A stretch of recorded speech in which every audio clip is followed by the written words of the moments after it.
Welcome back. Today, we are going to tear up the old rulebook for women entrepreneurs. We're diving deep into the unfiltered, kind of provocative new rules from the book Built to Lead. And trust me, this is the strategic playbook you have been waiting for. Okay, let's just park on this for a second. The entire argument of this book really hangs on this one single idea. It says, the problem isn't you. It's not about mustering up more confidence or getting one more certification. It's about realizing the game itself is rigged, and you need a totally different set of rules to actually win. So where do we even begin? Well, we start by understanding that the old rules, they aren't just a little outdated.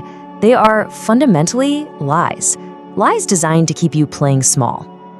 Think about it. We're often socialized to believe that success means you have to work twice as hard just to get half the credit. But what if your effort isn't the problem at all? What if it's the rule book you've been forced to play by? The challenge here is simple. It's time to just throw it out. All right, next up, let's take a sledgehammer to the first big lie, this myth that you need to build a polite business.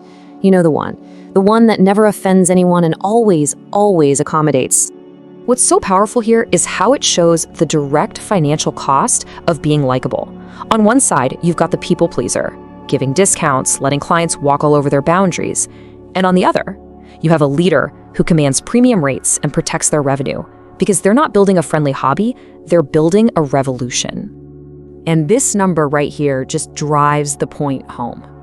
The book tells this amazing story of a consultant who boosted her annual income by exactly this much. And what was her big, complicated strategy? She just stopped giving out friendship rates. That's it. She started charging what she was actually worth, no apologies. So the key here is to recognize these habits in yourself. Things like letting scope creep happen, hesitating on your pricing, worrying you're being too aggressive. Does any of this sound a little too familiar? The book is crystal clear. These aren't acts of kindness. They're self-inflicted financial wounds. Okay, let's move on to the next major trap that keeps so many amazing entrepreneurs completely stuck. We are talking about escaping that constant, draining, exhausting need for outside approval. This slide just cuts right through the noise, doesn't it? The lie is that social proof, all those likes, comments, and shares, means you have a successful business. But the truth? Market proof, actual sales from paying customers, is the only metric that truly matters. As the book says, you can't pay your bills with applause. And this question. This is the thought that kills so many brilliant ideas before they even get a chance to breathe. What will they think? The source argues that every single time you ask this question, you water down your own expertise. You end up building a business to please your critics instead of one that actually serves your customers. All right, this next one is huge, especially with today's whole hustle culture thing. It is time to kill the martyr mindset once and for all. I mean, just let that sink in. I'll do it myself.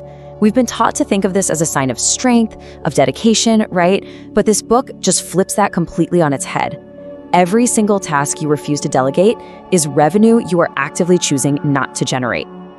And if you need proof, the numbers do not lie. Look at this ROI. A consultant spent just $15 an hour on a virtual assistant for her admin work. You know what that one move did? It freed her up to close an extra $30,000 in new contracts. That's not just delegating. That's a 200x investment in your own growth. So, how do you know if you're caught in this trap? Well, here are a few warning signs. Wearing burnout like a badge of honor, bragging about the hustle. These are not signs of commitment, people. They're signs of a broken business model that depends entirely on you, which means it can never, ever scale. Okay, so we've torn down the old rules, we've exposed the lies, but honestly, knowing all of this is useless without action. So, what is your real next move? The book leaves us with this final, really piercing question. Forget about the likes. Forget about the outside praise, the optics. Are you building the strong foundation of something that will actually last? Or are you just decorating a facade that looks good for now? Because according to this author, you can't do both.